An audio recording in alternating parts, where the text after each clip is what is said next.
Yeah, Keenan, we're here not far from Lafayette Park. This is a great little area just outside downtown Detroit, as you mentioned. You have Eastern Market down Gratiot this way, Ford Field over there, and of course the I-375 freeway, and this will come into this story in just a moment. But for those who really know the city of Detroit, this, of course, used to be Black Bottom, and for years it served as the residential hub for the city's black community. And then that word again, progress. By the 1950s, it meant two very different things, depending on if you were talking to the city and its developers or the families who made their lives here. It was 7 of us. I'm the youngest of 7. I didn't feel poor at all. I look back at some pictures and I realized how much we didn't have. Jacqueline Thomas lived on J Street while growing up in Detroit's Black Bottom neighborhood. Of the tight-knit community she was raised in, she says, We knew everybody. We helped. If someone was in need, we were there. Many notable figures also hail from Black Bottom. Charles Diggs, the first black member of the U.S. House of Representatives from Michigan, grew up in Black Bottom, as did the late actress Della Reese, to name just a couple. This is what the area looks like today.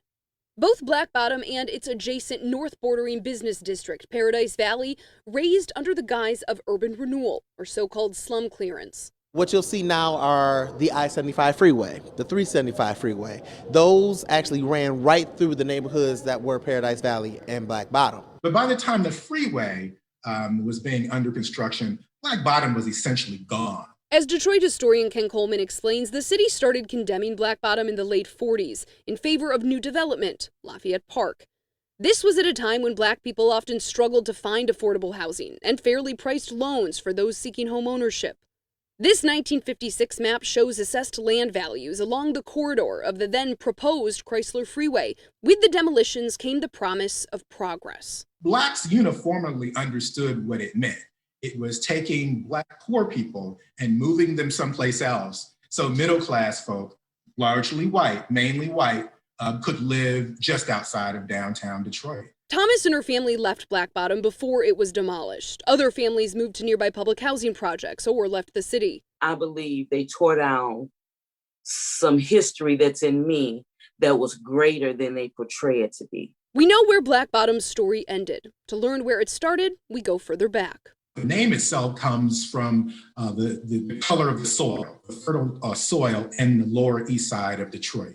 The French settlers, when they came here in the 1700s, actually began to use the term. Fast forward to the Great Migration of the early 20th century, when an influx of African Americans moved north to seek jobs and opportunities not afforded to them in the Jim Crow South.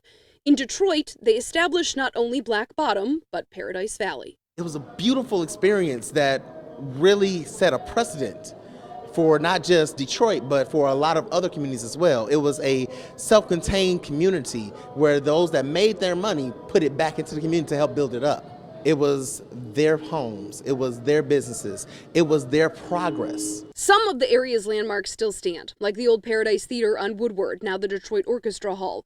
Thomas, who now lives out of state, hasn't been back to her old neighborhood in 40 years. We didn't have iPhones, so I couldn't go back and take this picture and take that picture. And by me being younger, I lost that. I lost it all.